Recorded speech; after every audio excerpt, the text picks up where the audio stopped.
வணக்கம் and welcome to delight cinemas. இந்த வீடியோவில் இன்னைக்கான அப்டேட்ஸ் பற்றி தான் பார்க்க போகிறோம். நம்ம சேனலுக்கு நீங்கள் புதுசாக இருந்தீங்கன்னா சேனலை சப்ஸ்கிரைப் பண்ணி சப்போர்ட் பண்ணுங்கள்.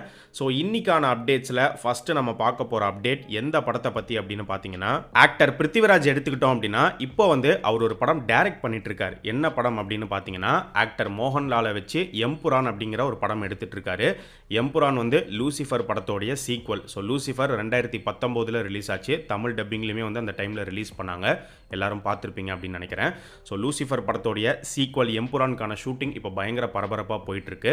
ஸோ இப்போ ரீசெண்டாக பார்த்தீங்கன்னா யூஎஸில் இந்த படத்துக்கான ஷூட்டிங் அப்படிங்கிறது நடந்துட்டு இருந்துச்சு. யூஎஸ் ஷெடியூலை சக்ஸஸ்ஃபுல்லாக கம்ப்ளீட் பண்ணி முடிச்சிட்டாங்க. இப்போ அடுத்து இந்த படத்துக்கான ஷூட்டிங் சென்னையில் நடக்க போகுது அப்படிங்கிற மாதிரி சொல்லப்படுது. சென்னை ஷெடியூலை முடிச்சுட்டு அடுத்து பார்த்தீங்கன்னா ட்ரிவாண்ட்ரம், கொச்சி இந்த லொகேஷன்ஸில் போய் ஷூட் பண்ண போகிறாங்க. லூசிஃபர் படத்தில் டொவினோ தாமஸ் ஒரு முக்கியமான ரோல் பிளே பண்ணியிருப்பாரு. இந்த எம்புரான் படத்துலையுமே அவர் இருக்காரு. ஏற்கனவே எம்புரான் ஷூட்டிங்கில் அவர் ஜாயினும் பண்ணிட்டாரு. இந்த எம்புரான் படத்தோடைய கதையை பொறுத்த வரைக்கும் இது பார்த்தீங்கன்னா லூசிஃபரோடைய டைரக்ட் கண்டினியூஷனாக இந்த படம் இருக்க போகிறது கிடையாது. லூசிஃபர் கதை ஆரம்பிக்கிறதுக்கு முன்னாடி என்னென்ன சம்பவங்கள் நடந்துச்சு, லூசிஃபர் கதை முடிஞ்சதுக்கு அப்புறமா என்னென்ன சம்பவங்கள் நடந்துச்சு, இது ரெண்டுத்தையுமே இந்த படத்தில் காட்ட போகிறதா சொல்லப்படுது. அதுலேயும் மெயினாக பார்த்தீங்கன்னா லூசிஃபர் கதைக்கு முன்னாடி நடந்த சம்பவங்கள் தான் அதிகமாக காட்டப்படும் அப்படின்னு சொல்கிறாங்க. ஒரு ப்ரீக்வல் மாதிரி தான் இந்த எம்புரான் படம் இருக்க போகுது அப்படிங்கிற மாதிரி தான் நியூஸ் வந்திருக்கு. ஆக்டர் பிருத்திவிராஜ் எடுத்துக்கிட்டோம் அப்படின்னா கடைசியாக சலார் படத்தில் நம்ம பார்த்துருப்போம். இப்போ இந்த மார்ச் மாதம் அவருடைய ஒரு படம் தியேட்டர்ஸில் ரிலீஸ் ஆக போகுது. என்ன படம் அப்படின்னு பார்த்தீங்கன்னா கோட் லைஃப். ஸோ இந்த கோட் லைஃப் படம் மார்ச் 28 தியேட்டர்ஸில் ரிலீஸ் ஆகுது. இப்போ தான் ரீசெண்டாக இந்த படத்தோடைய ட்ரெய்லர் கட் ரிலீஸ் பண்ணியிருந்தாங்க. ட்ரெய்லர் கட் உண்மையிலேயே சூப்பராக இருந்துச்சு. படத்தோடைய விஷுவல்ஸாக இருக்கட்டும், லொக்கேஷன்ஸ், பிருத்திவிராஜோடைய அந்த லுக்கு அதெல்லாமே அவ்வளோ ரியலாக இருந்தது. ஸோ கண்டிப்பாக பயங்கர இன்டென்ஸான ஒரு படமாக இந்த கோட் லைஃப் இருக்க போகுது அப்படிங்கிறது தெரியுது. இந்த கோட் லைஃப் படம் பார்த்தீங்கன்னா பென்யமினுடைய ஆடு ஜீவிதம் அப்படிங்கிற ஒரு நாவல், அந்த நாவலை பேஸ் பண்ணி தான் இப்போ இந்த படம் எடுத்திருக்காங்க. அந்த நாவலே பார்த்தீங்கன்னா உண்மை சம்பவத்தை பேஸ் பண்ணி எழுதப்பட்ட ஒரு நாவல் தான். என்ன கதை அப்படின்னு பார்த்தீங்கன்னா, ஒரு மலையாளி சவுதி அரேபியாவுக்கு போய் வேலை செய்யலாம் அப்படின்னு போகிறாரு. அங்கே அவர் போய் இறங்கினதுக்கு அப்புறமா அவரே எதிர்பார்க்காத பல சம்பவங்கள் அவருக்கு நடக்குது. ஸோ அப்படி அவருக்கு அங்கே என்னென்ன சம்பவங்கள் நடந்துச்சு, என்னென்ன கஷ்டங்களை, என்னென்ன கொடுமைகளெல்லாம் அவர் சந்திச்சார் அப்படிங்கிறதான் கதையே.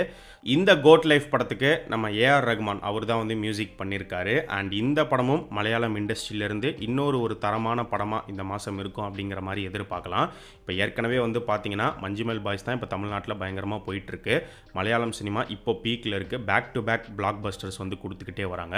ஸோ அந்த வகையில் அடுத்து வரப்போகிற படம் இந்த கோட் லைஃப் தான். எப்படி இருக்க போகுது அப்படிங்கிறத வெயிட் பண்ணி பார்ப்போம். இந்த கோட் லைஃப் படத்தை பற்றி உங்களுடைய ஒப்பீனியன் என்ன? நீங்கள் ட்ரெய்லர் பார்த்துட்டீங்களா இல்லையா அப்படிங்கிறத கமெண்ட் செக்ஷனில் சொல்லுங்கள். இப்போ லேட்டஸ்ட்டாக ரிலீஸ் ஆன மலையாள படங்களில் மஞ்சுமெல் பாய்ஸ் இப்போ தமிழ்நாட்டில் இன்னுமே பயங்கரமாக போயிட்டுருக்கு. அதே மாதிரி பிரேமலு பார்த்தீங்கன்னா பயங்கரமான ஒரு சக்ஸஸ். அந்த படத்தோடைய பட்ஜெட் ரொம்ப சின்ன பட்ஜெட் தான், 3-4 கோடிக்குள்ளே தான். ஆனால் படத்தோடைய பாக்ஸ் ஆஃபீஸ் பார்த்தீங்கன்னா 85 கோடி தாண்டி 100 கோடியை டச் பண்ணுற மாதிரி போயிட்டுருக்கு. ஸோ பிரேமலுவோடைய சக்ஸஸை தொடர்ந்து இப்போ ரீசெண்டாக பார்த்தீங்கன்னா பிரேமலுவோடைய தெலுங்கு வெர்ஷன் இப்போ ரிலீஸ் பண்ணியிருந்தாங்க மார்ச் 8 தெலுங்கு வெர்ஷனுக்குமே நல்ல ஒரு ரெஸ்பான்ஸ் கிடச்சிருக்கு. இப்போ அதை தொடர்ந்து பிரேமலு படத்தோடைய தமிழ் வெர்ஷன் வர வாரம் தியேட்டர்ஸில் ரிலீஸ் ஆக போகுது அப்படிங்கிற ஒரு நியூஸும் கிடச்சிருக்கு. ஸோ மார்ச் 15 பிரேமலுவோடைய தமிழ் வெர்ஷன் தியேட்டர்ஸில் நீங்கள் போய் பார்க்கலாம். அண்ட் பிரேமலு படத்தில் ஹீரோயினாக நடிச்சிருக்கிற மமிதா பைஜு அவங்க பார்த்தீங்கன்னா ஜிவி பிரகாஷோடைய ரிபல் படத்தில் ஹீரோயினாக நடிச்சிருக்காங்க. ஸோ ரிபல் இந்த மாதம் மார்ச் 22 தியேட்டர்ஸில் ரிலீஸ் ஆகுது. ரிபல் படத்தோடைய ப்ரொமோஷன்ஸ் இன்னிலிருந்து ஸ்டார்ட் ஆயிடுச்சு அப்படின்னு சொல்லி ஜிவி பிரகாஷ் இப்போ போஸ்ட் கூட போட்டிருக்காரு. போன வருஷம் ரிலீஸ் ஆன போர் தொழில் படம் சூப்பரான ஒரு த்ரில்லர் படமாக அமைஞ்சிருந்தது. ஸோ போர் தொழில் படத்தோடைய டைரக்டர் விக்னேஷ் ராஜாவோடைய அடுத்த ப்ராஜெக்டை பற்றி இப்போ ஒரு அப்டேட் கிடைச்சிருக்கு. அவருடைய அடுத்த படமும் பார்த்தீங்கன்னா அவருடைய ஃப்ரெண்ட் அண்ட் அவருடைய ஹீரோவான அசோக் செல்வனை வச்சு தான் அவர் பண்ண போகிறதா சொல்லப்படுது. அண்ட் அந்த படமும் ஒரு த்ரில்லர் ஜானர் பேஸ் பண்ண ஒரு ஃபிலிமாக தான் இருக்கும் அப்படின்னு சொல்கிறாங்க. அடுத்து எடுக்க போகிறதும் த்ரில்லர் அப்படிங்கும் போது இந்த தடவை என்ன மாதிரியான ஒரு த்ரில்லர், எவ்வளோ டிஃப்ரெண்ட்டான ஒரு த்ரில்லர் படத்தை விக்னேஷ் ராஜா கொடுக்க போகிறாரு அப்படிங்கிறதுல கண்டிப்பாக ஒரு சின்ன எதிர்பார்ப்பு அப்படிங்கிறது இருக்குது. போர் தொழில் படத்தோடைய எண்டிலே பார்த்தீங்கன்னா பார்ட் 2க்கு ஒரு சின்ன லீடு கொடுத்து தான் முடிச்சிருப்பாங்க. அடுத்து நமக்கு ஒரு கேஸ் அசைன் ஆயிருக்கு அப்படின்னு சரத்குமார் ஒரு டயலாக் சொல்லுவார்.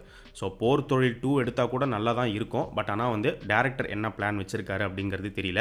சீக்கிரமே தெரிய வரும். வெயிட் பண்ணி பார்ப்போம். தளபதி விஜய் இப்போ நடிச்சிட்டு இருக்கிற படம் கோட் படத்தை பற்றி யுவன் சங்கர் ராஜா இப்போ என்ன சொல்லியிருக்காரு அப்படின்னா, இந்த கோட் படத்தில் தளபதி வந்து ஒரு பாட்டு பாடியிருக்காரு அப்படிங்கிறத யுவன் சங்கர் ராஜா வந்து கன்ஃபார்ம் பண்ணியிருக்காரு.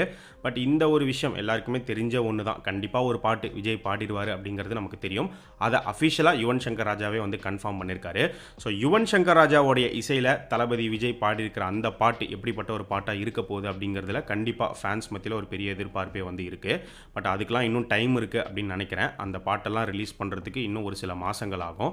மங்காத்தா படத்தில் தலை வந்து எப்படி ஒரு பைக் ஸ்டண்ட் பண்ணாரோ அதே மாதிரி இந்த கோட் படத்தில் தளபதி விஜய் ஒரு விஷயம் பண்ணியிருக்காரு. அது என்ன அப்படிங்கிறத நீங்கள் படம் பார்த்து தெரிஞ்சுக்கோங்க அப்படிங்கிற மாதிரி சென்னை 28 படத்தில் நடிச்சிருந்த அஜயராஜ் அவர் இப்போ ரீசெண்டாக அட்டன் பண்ண ஒரு காலேஜ் ஈவென்ட் ஃபங்க்ஷனில் வந்து சொல்லியிருந்தாரு. ஸோ விபி ஏதோ ஒரு சம்பவம் கோட் படத்தில் வச்சிருக்காரு அப்படின்னு நினைக்கிறேன். கண்டிப்பாக ஃபேன்ஸுக்கு பிடிக்கிற மாதிரியான, ஃபேன்ஸ் மட்டும் இல்லை எல்லாருமே என்ஜாய் பண்ணுற மாதிரியான நிறைய விஷயங்கள் விபியோடைய படத்தில் இருக்கும். ஸோ கோட் படத்தில் வந்து எக்ஸ்ட்ரா ஸ்பெஷலாக இருக்கும் அப்படின்னு நினைக்கிறேன். வெயிட் பண்ணி பார்ப்போம். இந்த கோட் படத்துக்கு அடுத்த ப்ராஜெக்ட் தளபதியோடைய கடைசி படமான தளபதி 69 படத்தோடைய டேரக்டர்ஸ் லிஸ்ட்டில் நிறைய டேரக்டர்ஸோடைய பேர் வந்து சொல்லப்பட்டுச்சு. இப்போ யார் ஃப்ரண்ட் ரன்னராக இருக்கா அப்படின்னு பார்க்கும்போது ஹெச் வினோத் தான் வந்து இருக்கிறதா இப்போ ஒரு நியூஸ் வந்திருக்கு. கொஞ்ச நாளைக்கு முன்னாடி பார்த்தீங்கன்னா ஆர்ஜே பாலாஜி பேர் அடிபட்டுச்சு. ஆனால் இப்போ வந்து ஆர்ஜே பாலாஜி கிடையாது அப்படின்னு சொல்கிறாங்க. இப்போ வந்து ஹெச் வினோத் தான் இருக்காரு அப்படிங்கிற மாதிரி சொல்லப்படுது. ஸோ எது உண்மை அப்படிங்கிறது தெரியல. ஏன்னா மாற்றி நிறைய நியூஸ் வந்துக்கிட்டே இருக்குது. ஒரு 2 to 3 monthsக்குள்ளே தளபதி 69 படத்தோடைய டேரக்டர் யார் அப்படிங்கிறது கன்ஃபார்ம் ஆகிடும் அப்படின்னு தான் வந்து சொல்கிறாங்க. இப்போ வரைக்கும் சொல்லப்படுற பேர்கள் வந்து பார்த்தீங்கன்னா கார்த்திக் சுப்ராஜ், வெற்றிமாறன், ஆர்ஜே பாலாஜி, ஹெச் வினோத், திரிவிக்ரம் இந்த மாதிரி ஒரு சில பேர்கள் வந்து சொல்லப்படுது.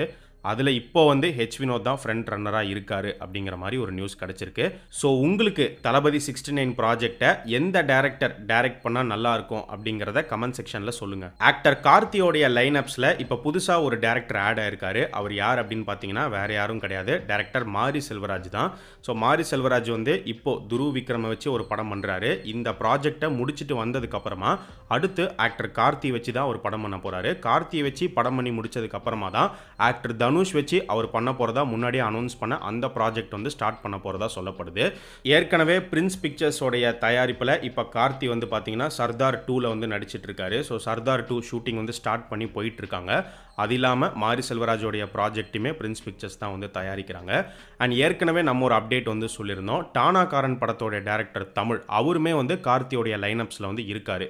ஸோ அவரும் ஒரு படம் பண்ண போகிறாரு. பட் அது எந்த ப்ராஜெக்ட் அப்படிங்கிறது கிளியராக தெரியல. அவர் பண்ண போகிற ஸ்டோரி வந்து பார்த்தீங்கன்னா 1960s நடக்கிற ஒரு கேங்ஸ்டர் ஸ்டோரி அப்படிங்கிற மாதிரி சொல்லப்படுது. ஆக்டர் சிவராஜ்குமார் கன்னடத்தில் நடித்த மஃப்டி படத்தை தான் தமிழில் 10 தலை அப்படின்னு ரீமேக் பண்ணாங்க. அதில் எஸ்டிஆர் வந்து நடித்தார். இப்போ அந்த மஃப்டி படத்தோடைய ப்ரீக்வல் பைரதி ரணகல் அப்படிங்கிற படம் வந்து இந்த வருஷம் ஆகஸ்ட் 15 ரிலீஸ் ஆக போகுது அப்படிங்கிறத அஃபிஷியலாக இன்னைக்கு போஸ்டர் ரிலீஸ் பண்ணி கன்ஃபார்ம் பண்ணியிருக்காங்க.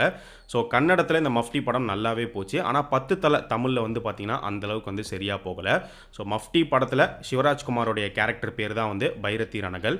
ஸோ அந்த படத்தோடைய ப்ரீக்வலாக இந்த படம் வருது. கண்டிப்பாக இந்த படத்துக்கு அங்கே வந்து பார்த்தீங்கன்னா பயங்கரமான ஒரு எதிர்பார்ப்பு அப்படிங்கிறது இருக்குது. ஸோ இது எல்லாமே தான் இன்னைக்கான அப்டேட்ஸ். இதே மாதிரி நிறைய இன்ட்ரெஸ்டிங்கான அப்டேட்ஸை அடுத்த அப்டேட் வீடியோவில் நம்ம பார்க்கலாம்.